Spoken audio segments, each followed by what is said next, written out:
YouTube, what is going on? Welcome back to another Identity 5 video. And before we begin, I'd like you guys to quickly pause the video, look in the video description below. There is a link to one of my friend's YouTube channels who is new to YouTube, new to Identity, not new to Identity, but new to YouTube. And if you guys can show her some support, I really would appreciate it.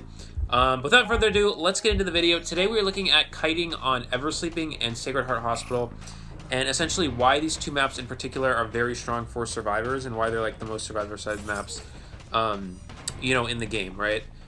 So first, this first game is against a Bonbon. Let me make this a little bigger. Okay, against a Bonbon on Eversleeping. He is going to go ahead and I think he spawns in Garbage Corner. He's going to rotate towards the middle and head over towards Corner House, which is a little interesting. You don't typically want to go, you know, directly to Corner House, as it is, you know, not a very strong kiting, or not a very strong area for hunters. It's very good for survivors, especially for something like a priestess.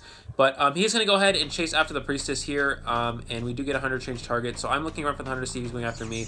My duo Cloudy's telling me he's going after him, and the last thing he's like, oh wait, never mind, Eli, he's going after you. And I'm like, okay, well, now I'm screwed. So anyway, I didn't get much rotation time there, unfortunately, but I am able, as you guys saw, a little movement at the, you know, to the side there, dodging these bombs as much as possible. I do just kind of eat this bomb, but use this to get to the next pallet. I'm going to go ahead and go over here, throw this down, and I'm basically forcing the hunter to break the pallet. What a lot of Bonbons do is they try to, and there he finally does break it, they try to like bomb you, you know, consistently without breaking pallets necessarily, which he is finally breaking pallets here. But I'm going to go ahead and vault this, get a neat jerk reflex speed boost, transition to the window, get broken window speed boost, and transition towards middle, and try to get to middle house, which is, you know, a very strong area. I unfortunately get stuck here. So many people get stuck on this area. I try to go up the stairs and I get stuck on that. So I'm forced to use my owl. I would probably had to use it up here anyway, so it works out fine. I'm going to take the hit. Go up the stairs. Always drop down the side if you have enough distance between you and the hunter guys, because you can go down here, transition to the right, and get to these two pallets over here. I'm going to go over here, throw this pallet down, force the hunter to break it, and then just keep transitioning away. And again, you guys can see how strong Eversleeping Town is. I've already been kiting for a decent amount of time, and I've only taken a quarter damage. Good bomb. Excellent bomb from the Bonbon here. This is very close on him getting a hit. He does get the bomb hit, though. At this point, I'm looking behind me. Look at, see the timer bomb, and I'm going to go to the right to dodge it, and I'm just kind of avoiding it as much as possible. I am pretty much dead here, but I'm constantly looking behind me, guys, and building up that second owl as a seer, and I do intentionally die on the train tracks as well. This forces the hunter to wait for, this is just another aspect of Eversleeping Town being a really strong area for survivors, or a very strong map for survivors. And at this point in the kite, you know, when I finally do go down, there's already, you know, the last two ciphers are at 10% and 50%. So we've already, you know, in a very winning position at this point. So, yeah. And you can also die in the train tracks. That's another thing about Eversleeping. Dying in the train tracks forces the hunter to wait for the train to go by. It's pretty good. Excellent save from Doc the Mercenary here. I do get hit right away, but that really doesn't matter at this point. We're really just trying to, unfortunately the Grave Keeper does get timer bomb. Not too relevant though, because the Priestess will be saving. It doesn't really matter at this point. We're just trying to rush the last cipher. If I go down, I go down. He just can't get stuffed in that situation. He didn't. He absolutely did his job. And I'm just going to die as far away as I can from middle. We know middle is that last cipher. It's about 60% of the way done now. I'm dying as far away as I can. The Bonbon actually gets me all the way to the middle chair here, which is a good job by him. Good estimation. I do have struggle speed, and I still did manage to struggle. I was like right on the edge of the bubble, so a little bit unfortunate, but that's okay. At this point, the last cipher is already primed. We had accelerated decoding with two people decoding the cipher, so we had plenty of time there. And the Merc is just kind of, I think he's just like extra priming it here. Yeah, and he is going to go ahead and do that. I'm going to go through the portals here. Oh no, he abnormaled it. That's right. The Bonbon did abnormal the cipher. But an excellent job from my duo Cloudy, setting up perfect portals here, allowing me to transition. I'm going to go ahead and go through here, vault this window, get this speed boost, transition away. Again, guys, constantly looking behind me. I'm trying to build up another owl. The cipher's not yet primed, so I have to dodge this timer bomb. As you guys can see, last second juking to the side. This is the result of looking behind you when you kite. And they do just actually pop the cipher. Which I was like, no, why did we pop? But it ended up working out fine. We do get the speed boost. I'm able to transition to this area. And again, I'm trying to build the second owl. And I do get it right here. Yep, I got a second owl. This is going to buy us plenty of time to, you know, finish opening the exit gates. I'm going to throw this pallet, just trying to burn time here. Mercenary, very bold, very brave, opening the gate in front of the hunter, but it works out here. I still have this owl, so even if I get it bombed off, it's not a big deal. I know that. And I'm just going to throw both of these pallets down. go into this corner, dodge the bombs, force the hunter to break the pallet again, and transition, just keep going. Eversleeping Town has so many very strong pallets, and you really just have to use them to your advantage. Unfortunately, I'm unable, actually juke into the timer bomb here. Like a bot, I know, it's okay. But this gives us plenty of time for the other 3 survivors to get out, and we are able to secure the win. So again, guys, on Eversleeping, there are so many strong pallets. Just use them to your advantage. You know, whether it's graveyard, whether it's corner house, wherever you happen to be, whether it's middle, just use them to your advantage. This game is actually going to be Cloudy kiting a little bit with Mechanic. I believe he actually, I can't remember if he cast the dungeon or not, but the Wildling is going to go ahead and pop that ability, removing Tinnitus. The Bloody Queen still does know the spawn location and is going to find the Wildling here, using that mirror to try to locate the survivor. But a good job from the Wildling, immediately hopping on the boar. You know, taking that hit on the board. It does feed the Bloody Queen a little bit of presence, but it forces her to transition and find another target. So good job from the Wildling. Bought a little bit of time and did waste a mirror image. Bloody Queen immediately going into hospital. Now, I personally wouldn't do this as a hunter, but this Bloody Queen does acknowledge that the Mechanic is most likely decoding hospital, all right? The Mechanic, you know, being the weakest kiter on the team composition, is probably in the safest area, which is hospital. So this Bloody Queen is going to transition into hospital and just go after the Mechanic, and she's going to loop as much. Cloudy's going to loop as much as he can here. Drop down the hole. He actually camps this pallet. I love it. Cloudy does this a lot. He loves to camp that pallet right there. And I shouldn't be saying this for those of you hunters. Now you know. So I'll have to tell him to change up his strategy a little bit. But he loves to camp that pallet. And he's like, give me owl, give me owl, give me owl. Just spam, spam, spam, spam. I'm like, all right, fine. And so I spam the owl and gave him owl there. So that way he could ball out without getting terror shocked. But yeah, he likes to camp that pallet sometimes and get pallet stuns.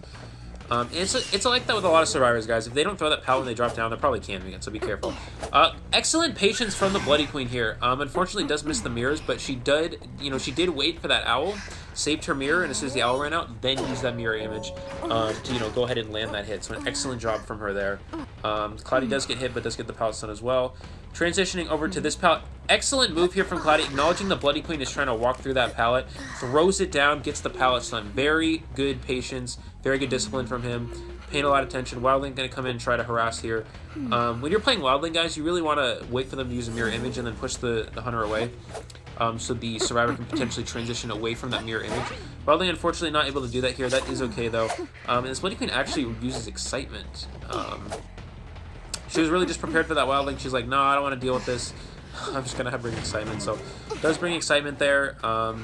Luckily, Wildling isn't too impacted by Excitement, whereas with a forward, if you go for a stun and they use Excitement, you get a free hit on the forward. But as a Wildling, it doesn't really do anything because you just hit their boar, and that's not very effective. So I'm just decoding here. Mechanic, I think Cloudy has a bot out somewhere. Excellent mirror from the Bloody Queen hitting this Wildling here. This forces us to actually heal the Wildling before he can go in for a save. The difference between hitting the Gravekeeper when he goes in for the rescue and hitting the Wildling is that the Wildling has to be healed because he has Tide Turner. He has to save again. Whereas Gravekeeper, if Gravekeeper were to get hit and Wildling was at full health, then it would be a little bit different because Gravekeeper already saved and he wouldn't be saving again because he already used his Tide Turner. Both these pallets, I'm not sure who threw these pallets down, but whoever did, very good job. Forcing the Bloody Queen to walk all the way around that area. Cloudy did get that speed boost. He's able to transition way over to this area, and I believe he does finally go down here. No, maybe not. Yeah, no, Cloudy is into these pallets. This is a very good job. Very good kiting from Cloudy. Buying as much time as possible, throwing down his pallet, forcing the hunter to break it. This is perfect, guys. Force the hunter to break the pallets. He's going to transition yet again. As you can see, Bloody Queen has that very, very long mirror, recharge time.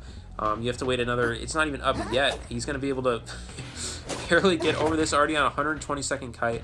Wildling harassing me and Gravekeeper decoding the last 2 ciphers. We've already healed up Wildling at this point, so he's ready to go in for that last rescue.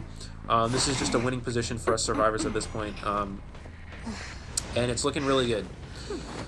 Wildling does get the push. Excellent job from the Wildling. I didn't even know that happened. I didn't even see some of this video before. Good move from Cloudy. Juking that he knew he was not going to be able to vault that pallet in time, so he went to that pallet like he was going to vault it, and actually ended up going away. So the Bloody Queen swung early, predicting a vault to try to get a terror shock, and he actually didn't go there. So a very good mind game from him here.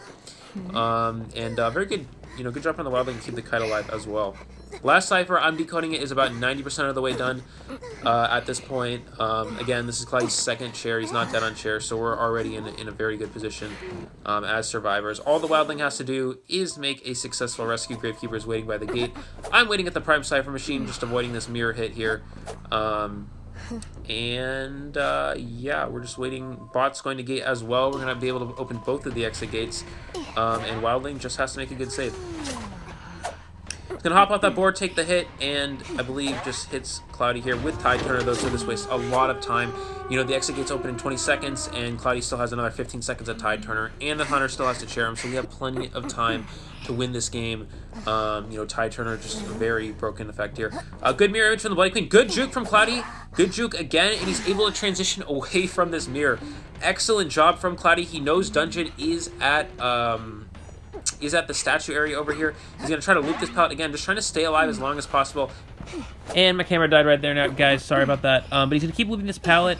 Good read from him. Seeing the Bloody Queen trying to walk through that pallet. Gets the pallet stunned. This is going to allow him to transition to the dungeon and make that escape, allowing for the 4-person escape and the extra point for us in rank. Excellent job from Cloudy. Excellent movement and gameplay. Kiting all the way to dungeon against a Bloody Queen. That is no easy task. That is going to wrap it up for the video, guys. Thank you guys so much for watching. I hope these tips, you know, and video, you know, these tips and tricks of kiting on, you know, Eversleeping and Hospital were helpful. Additionally, you know, hopefully, you know, this video will show you guys how powerful this map is for survivors, in case you didn't already know. I'm sure most of you do. But yeah, thank you guys so much for watching. As always, I really appreciate it. If you guys like the video, again, don't forget to like and subscribe. I really do appreciate it. It means so much, all your guys' support. And I'll see you all in the next one.